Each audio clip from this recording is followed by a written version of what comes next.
Bacon voice, راستہ حکمت کا۔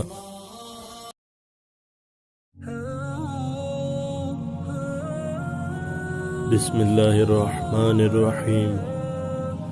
شروع اللہ کے بابرکت نام سے جو بڑا مہربان نہایت رحم فرمانے والا ہے۔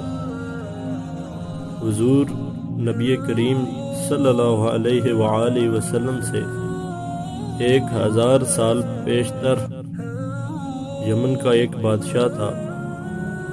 ایک مرتبہ وہ اپنی سلطنت کے دورے کو نکلا۔ 12,000 عالم اور حکیم اور 1,32,000 سوار اور 1,13,000 پیادہ اپنے ہمراہ لیے، اور اس شان سے نکلا کہ جہاں بھی پہنچتا اس کی شان و شوکت شاہی دیکھ کر مخلوق خدا چاروں طرف سے نظارے کو جمع ہو جاتی تھی۔ یہ بادشاہ جب دورہ کرتا ہوا مکہ معظمہ پہنچا تو اہل مکہ سے کوئی اسے دیکھنے نہ آیا۔ بادشاہ حیران ہوا اور اپنے وزیر اعظم سے اس کی وجہ پوچھی تو اس نے بتایا کہ اس شہر میں ایک گھر ہے جسے بیت اللہ کہتے ہیں، اس کی اور اس کے خادموں کی جو یہاں کے باشندے ہیں تمام لوگ بے حد تعظیم کرتے ہیں، اور جتنا آپ کا لشکر ہے اس سے کہیں زیادہ دور اور نزدیک کے لوگ اس گھر کی زیارت کو آتے ہیں اور یہاں کے باشندوں کی خدمت کر کے چلے جاتے ہیں۔ پھر آپ کا لشکر ان کے خیال میں کیوں آئے گا؟ یہ سن کر بادشاہ کو غصہ آیا اور قسم کھا کر کہنے لگا کہ میں اس گھر کو کھدوا دوں گا اور یہاں کے باشندوں کو قتل کروا دوں گا۔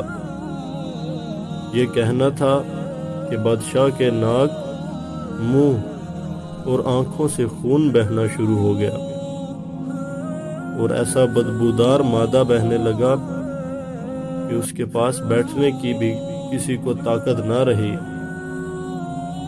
اس مرض کا علاج کیا گیا مگر افاقہ نہ ہوا۔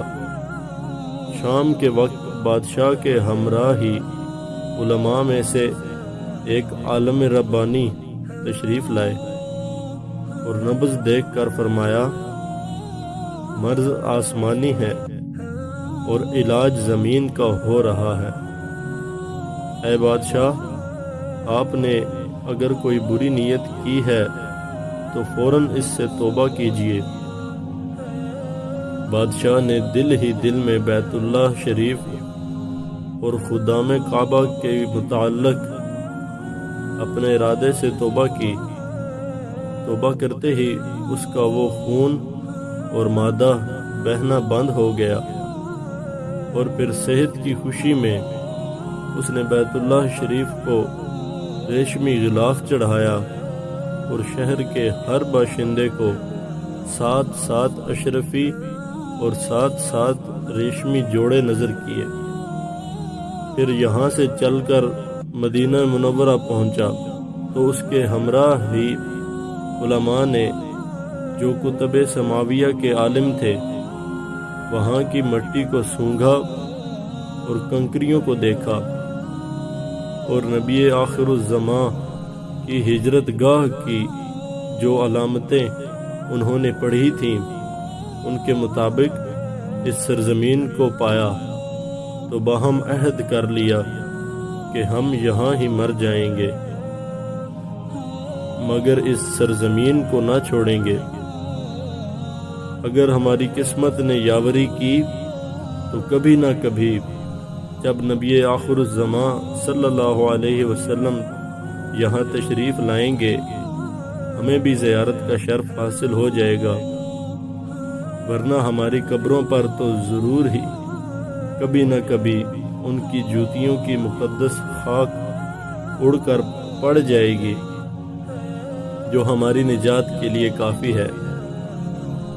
یہ سن کر بادشاہ نے ان عالموں کے واسطے 400 مکان بنوائے، اور اس بڑے عالم ربانی کے مکان کے پاس حضور نبی کریم صلی اللہ علیہ وآلہ وسلم کی خاطر 1-2 منزلیں عمدہ مکان تیار کرایا، اور وصیت کر دی کہ جب آپ صلی اللہ تعالی علیہ وآلہ وسلم تشریف لائیں تو یہ مکان آپ کی آرام گاہ ہوگی، اور ان 400 علماء کی کافی مالی امداد بھی کی، اور کہا تم ہمیشہ یہیں رہو۔ اور پھر اس بڑے عالم ربانی کو ایک خط لکھ دیا اور کہا کہ میرا یہ خط اس نبی آخر الزمان صلی اللہ علیہ وآلہ وسلم کی خدمت اقدس میں پیش کر دینا، اور اگر زندگی بھر تمہیں حضور صلی اللہ علیہ وآلہ وسلم کی زیارت کا موقع نہ ملے تو اپنی اولاد کو وصیت کر دینا کہ نسلاً بعد نسل میرا یہ خط محفوظ رکھیں، حتیٰ کہ سرکار عبد قرار صلی اللہ علیہ وآلہ وسلم کی خدمت میں پیش کیا جائے۔ یہ کہہ کر بادشاہ وہاں سے چلا گیا۔ وہ خط نبی کریم صلی اللہ علیہ وآلہ وسلم کی خدمت میں 1000 سال بعد پیش ہوا۔ کیسے ہوا اور خط میں کیا لکھا تھا سنیے، اور عظمت مصطفیٰ صلی اللہ تعالی علیہ وآلہ وسلم کا اعتراف فرمائیے۔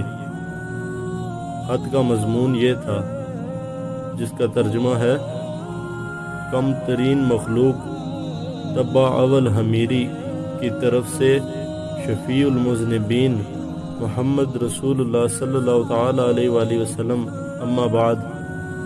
اے اللہ کے حبیب، میں آپ پر ایمان لاتا ہوں، اور جو کتاب آپ پر نازل ہوگی اس پر بھی ایمان لایا، اور میں آپ کے دین پر ہوں۔ بس اگر مجھے آپ کی زیارت کا موقع مل گیا تو بہت اچھا اور غنیمت، اور اگر میں آپ کی زیارت نہ کر سکا تو میری شفاعت فرمانا، اور قیامت کے روز مجھے فراموش نہ کرنا۔ میں آپ صلی اللہ علیہ وآلہ وسلم کی پہلی امت میں سے ہوں، اور آپ کے ساتھ آپ کی آمد سے پہلے ہی بیعت کرتا ہوں۔ میں گواہی دیتا ہوں کہ اللہ ایک ہے، اور آپ اس کے سچے رسول ہیں۔ شاہ یمن کا یہ خط نسلاً بعد نسل ان 400 علماء کے اندر حرز جان کی حیثیت سے محفوظ چلا آیا، یہاں تک کہ 1000 سال کا عرصہ گزر گیا۔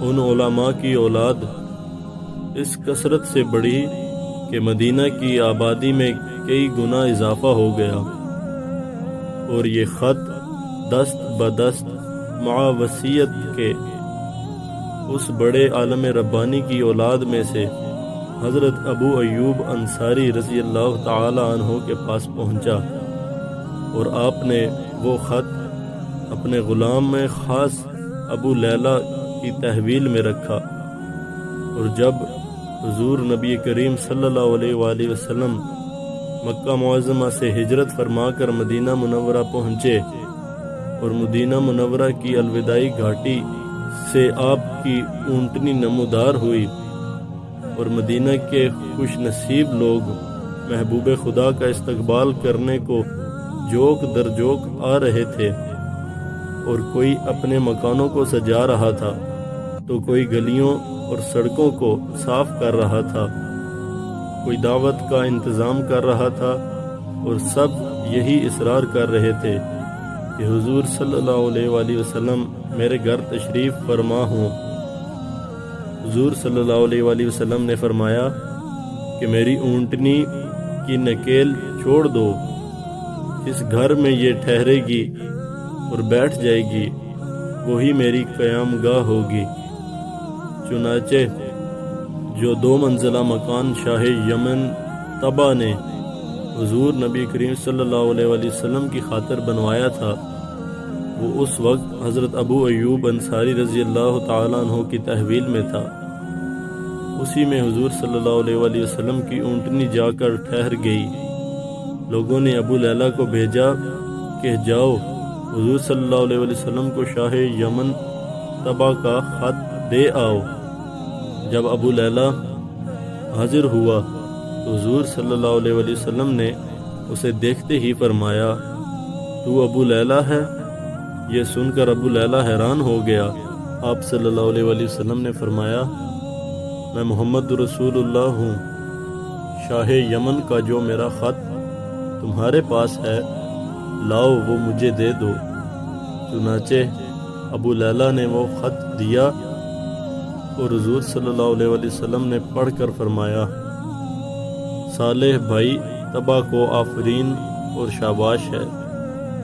اس واقعے سے ہمیں یہ سبق حاصل ہوتا ہے کہ ہمارے حضور صلی اللہ علیہ وآلہ وسلم کا ہر زمانے میں چرچا رہا اور خوش قسمت افراد نے ہر دور میں حضور صلی اللہ علیہ وآلہ وسلم سے فیض پایا، اور صلی اللہ علیہ وآلہ وسلم اگلی پچھلی تمام باتیں جانتے ہیں۔